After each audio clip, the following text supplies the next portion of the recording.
Ahora para volver sobre un tema que ya apareció en nuestra tertulia, creo que el viernes pasado. Un reportaje que el diario El País realizó al ministro de Educación y Cultura, Antonio Mercader, y que dio mucho que hablar en estos días. Un reportaje largo, pero en el que, entre otras cosas, Mercader advirtió que en la sociedad uruguaya está ganando terreno una tendencia patoteril y corporativista que se transmite a través de programas como el que conduce el argentino Marcelo Tinelli. Y admitió que hace algunas semanas convocó a las máximas jerarquías de la televisión nacional para pedirles que consideren la pertinencia de mantener en su programación algunos reality shows y otros productos que a su juicio degradan el lenguaje y fomentan antivalores en la teleaudiencia.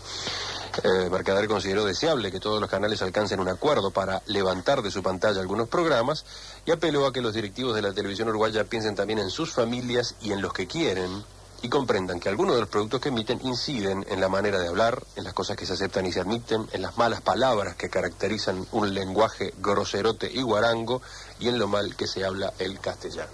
Leonardo, ¿a ti te interesaba retomar hoy esto? Sí.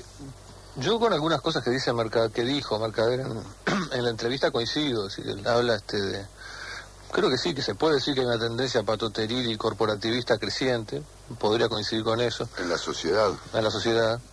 También podría coincidir, habla de que Uruguay extrajo la elección equivocada de Maracaná y a partir de ahí le achaca una cantidad de cosas a la sociedad uruguaya y creo que sí, que extrajimos la elección equivocada de Maracaná y creo que tiene razón. Ahora, creo que hay una cantidad de cosas que el ministro se equivoca y otras que omite. Y las que más me interesaban eran las que omite. Porque en esta tendencia patoteril, en esta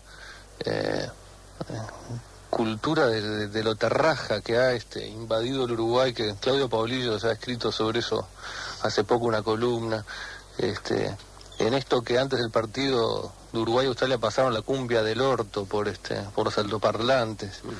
Es decir, eso es un fenómeno real. Ahora, el ministro le echa toda la culpa a Tinelli y no reflexiona respecto al deterioro. Él es ministro de Educación, él integró otros gobiernos, ya fue ministro de Educación y Cultura, y no hay ni una reflexión respecto a cómo influye en todo este fenómeno lo que yo al menos veo como un deterioro grande de la educación, del sistema educativo uruguayo, y creo que el ministro debería haber reflexionado sobre eso también y no tirarle toda la culpa a Tinelli, ¿no? Creo que se equivocaba. No sé si le echa toda la culpa a Tinelli.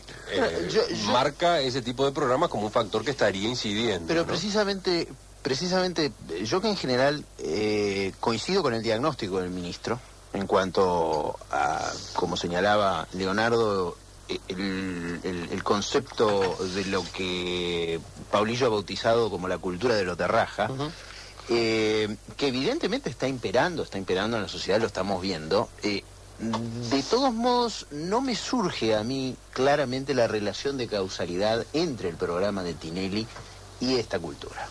No alcanzo a entender esa relación de causalidad en forma tan directa como la percibe aparentemente el ministro. Comprendo además lo que señala Leonardo en cuanto a que este es un tema educativo. Por cierto que el ministro en esto también le caben las limitaciones que el propio cargo impone. Tú sabes muy bien, Leonardo, que el Ministerio de Educación y Cultura en este país casi nada tiene que ver con la educación y muy poco tiene que ver con la cultura. Entonces, obviamente es poco lo que el ministro en esa materia puede llegar a hacer, salvo estas reflexiones generales que hace a nivel de la prensa. Ahora, lo cierto es que de ahí surgiría una idea que pienso que debemos desterrar, que no es la idea que está propiciando el ministro, pero que por las dudas vamos a desterrar, que es la idea de que desde el sector político del país se pueda determinar el contenido de los programas de televisión o de los mensajes de los medios de comunicación. Creo que no fue la intención del ministro Mercader, pero de todos modos, como el tema surge, vale la pena reflexionar que eso no debería ser un camino a transitar. De todos modos, yo no creo que haya sido oportuna la aparición del ministro respecto de este tema, No por lo que él declara públicamente, porque como cualquier ciudadano tiene derecho a opinar, y como ministro en particular sobre temas de los canales de televisión, porque son, perdón, los medios de comunicación, los que usan ondas, es decir, la radio y la televisión, no la prensa. Lo que ocurre con los canales de televisión es que son muy pocos, son los mismos. Yo no sería no quisiera ser demasiado tajante en esto, pero me da la impresión de que pueden pasar cosas tales como sus deseos son órdenes, señor. Entonces allí yo creo que se está inmiscuyendo en los contenidos, y creo que esto es un error. Y creo que además esto viene acompañado del segundo error que señalaba bien Álvaro. No veo la relación entre el diagnóstico de un problema y lo que se emite por televisión. Francamente creo que es una teoría inadecuada, aunque creo que es una teoría que públicamente se acepta, la de que la televisión influye sobre nuestras conductas. Creo que eso no es así, que eso es falso. Pero además creo que no evalúa correctamente los contenidos. Influye. Bueno, no es, sé. Es clarísimo. Perdón. El lenguaje Tinelli ha sido adoptado o no por buena parte de los uruguayos. Pero ¿cuál es el lenguaje Tinelli? La pregunta es, dos o tres expresiones en 10 influye en el años. lenguaje, o en definitiva estos programas recogen el lenguaje que la sociedad también está desarrollando? Al final uno no sabe dónde está la gallina y dónde está el huevo. Realmente... No, pero además el problema es si influye sobre conductas relevantes de los ciudadanos. Una cosa es que el programa de Tinelli haya impuesto una o dos expresiones a lo largo de 10 años de transmisión. Otra cosa es que influya en las conductas y que en el programa de Tinelli se pasen algunas bromas a algún candidato que se agarra sorprendido y la gente después se dedique a golpear a los demás. Es decir, eso se deduce en parte de lo que dice el ministro, y creo que no tiene razón al respecto. Segundo, no creo que haya una cuestión de degradación, porque si bien no son programas culturales los que menciona, no son programas que seleccionen dentro de las clases populares. Los seleccionados de Gran Hermano o los del bar, al otro programa que menciona nunca lo vi, así que no les conozco ni las caras, no son personas de los estratos más populares, son una selección bastante amplia de sectores de clase media, desde media baja hasta media alta, que hablan como habla todo el mundo, claro, en la Argentina. Es decir, nosotros no hablamos exactamente igual a ellos, hablamos muy parecido, hay algunas diferencias relevantes. No influye para nada en el lenguaje de las personas escuchar otras personas hablando prácticamente igual a uno. Y el hecho de que los medios de comunicación argentinos hayan admitido ya desde hace muchos años que las malas palabras que usamos normalmente en la calle o en nuestras casas se digan también por televisión, es una diferencia que habla más bien de un desprejuicio que ha habido en los medios de comunicación argentinos, que a mí en particular no me parece malo, y que si van a prohibir que por televisión en horario de protección del menor se digan malas palabras porque influye mal en adultos, porque son los que supuestamente estamos expuestos, ya me parece una exageración. Más coincido más o menos. Creo que la televisión sí influye. Hubo una época, por ejemplo, que supongo que Buquet lo miraría también, que daban los programas mexicanos del Chavo y el Chapulín Colorado, y todos los niños o no tan niños usaban una cantidad de palabras en mexicano acá en Montevideo que se usaba la palabra menso, que acá no existe la palabra menso, y era influencia de la televisión. Así que influye. Ahora, ¿qué determinante es esa influencia? Yo soy de la época de Batman, me estoy acordando de Batman. Seguro, nosotros somos de la generación que todo el tiempo dice recorcholi. Por eso, Cáspita. Exactamente. ¡Oh cielos, qué horror! Esa influencia es pasajera, es menor, no es determinante, eso es lo que yo creo. Digo, influye, pero ¿hasta qué punto? Creo que el Uruguay Terraja se explica más por muchas otras cosas que por la televisión. Se explica por un deterioro en el sistema educativo, y es cierto que el ministerio y los ministros de educación tienen poca influencia, pero Mercader ha integrado gobiernos como gobernante que han dirigido la ANEP. Es decir, tampoco es una persona... Bueno, pero la ANEP es un ente autónomo. Y bueno, pero con gente del partido del ministro Mercader. Con integración política, donde claro, no creo que los partidos tradicionales puedan eludir la responsabilidad al respecto, porque ambos integran la ANEP actualmente y la han presidido alternativamente. Bueno, pero hay y sobre el corporativismo, creo que si no recuerdo mal, el primer gobierno realista alentaba a los lobbies a ir al Parlamento, a presionar al Parlamento y a hacer lobby. Es decir, se hizo expresamente en varios asuntos por las leyes. En fin, creo que todo esto tiene raíces mucho más profundas que echarle la culpa a un programa de televisión y decir, bueno, acá está en la televisión, Este Uruguay Terraja que estamos viviendo. Que hasta ahora se mantuvo al margen, escuchando. Llegó el momento de hablar, Pepe. Pero muy poquito, porque en primer lugar esta cosa del corporativismo está un poco confusa. Es cierto, es cierto. No me queda Todas claro las sociedades tienen corporaciones y todas las sociedades en Estados Unidos, ni que hablar. Hay gente que está que se inscriben como el lobby de... Sí.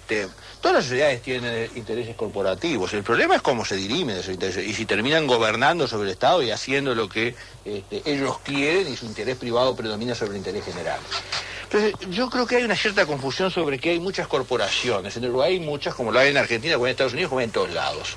¿Cuánto pesa eso? ¿Cuánto pesa eso sobre las decisiones del gobierno? Ahí sí tenemos que empezar a preocuparnos y decir, bueno... Entonces, yo no estoy muy convencido de que este sea una sociedad, que se defina por ser una sociedad corporativa. Aunque vale la pena discutirlo y de repente llegamos a la conclusión. No me parece así a priori tan claro. Segundo, tampoco me parece tan claro este tema de lo patoteril. Se los digo sinceramente. Es decir, creo que hay manifestaciones, las hubo siempre. Me parece que las hubo siempre.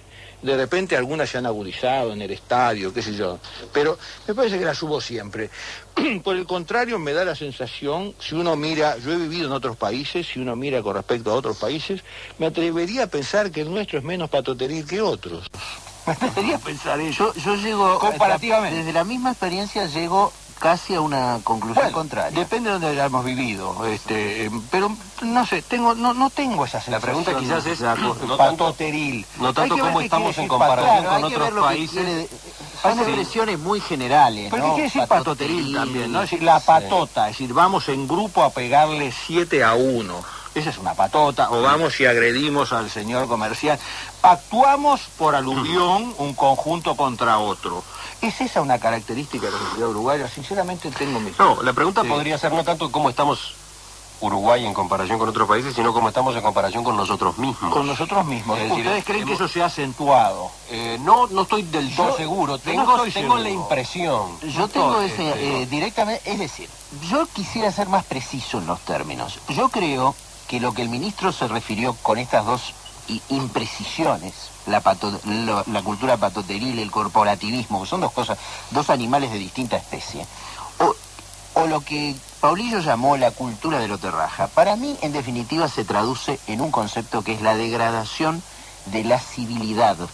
Y eso es una cosa que en este país todos hemos visto a lo largo de los años. Hay una degradación de la civilidad, de la forma en que la sociedad convive. Eso no tiene nada que ver con ser corporativo, eso de degradación. Es que yo creo que es a eso a lo que se refiere. Perdón, eso de degradación tiene un juicio de valor implícito que es muy importante. Yo creo que la sociedad cambia. Eso me parece que es lo único indiscutible. Visto desde cierta perspectiva de valores, esos cambios son una degradación, pero no necesariamente lo son. La sociedad es mucho más masiva, mucho más grande. Es como el tema de la educación. Hoy la educación en Uruguay atiende, yo qué sé, el triple de matrícula que atendía en los años 60, cuando todavía estábamos orgullosos de los niveles que habíamos alcanzado. Entonces, alguien habla de la cultura terraja. Lo que pasa es que, para decirlo muy groseramente, los terrajas van a la escuela y van al liceo cuando antes no iban, o no iban en tal cantidad, porque la educación pública y básica se masificó en el Uruguay. Bueno, los datos, esos son datos. No, en eso hay una masificación. Sí. Entonces se habla de deterioro de la enseñanza. Uno recuerda en mi generación, cuando iba a la escuela, con chicos que no presentaban problemas en tal medida como presentan hoy. Lo que pasa es que muchos chicos que hubieran presentado esos problemas en aquel momento no iban a la escuela, y hoy van, muchos de ellos, casi todos ellos. Entonces, creo que estamos en una sociedad distinta, donde lo que hay que es atender a los cambios, y en todo caso no ponerse alarmado terriblemente cuando aparecen estos cambios, salvo cuando los cambios implican el atentado a valores sí sustantivos, ¿verdad? No los que podemos discutir cuál está primero, pero sí, bueno, si atentan contra la vida, contra la salud de las personas, está claro, ¿verdad? Pero no, estos fenómenos no han aparecido en tal magnitud como para preocuparnos. Yo creo que hay un interés en general. Por ejemplo, asocio esto con las declaraciones del ministro Stirling sobre la liberación de los presos por la visita de cárceles, donde los integrantes del Poder Ejecutivo están saliendo a dar opinión sobre temas que no son económicos, en sintonía con preocupaciones ciudadanas, que yo esto sí lo reconozco. La gente tiende a pensar de maneras similares a la que piensa el ministro Stirling sobre el tema de la liberación de presos, de manera similar a la forma en que piensa el ministro Mercader sobre programas que hay en la televisión. Y yo creo que están también, más allá de dando opiniones libremente como ciudadanos con todo su derecho, también entrando en una agenda política, insertando temas en una agenda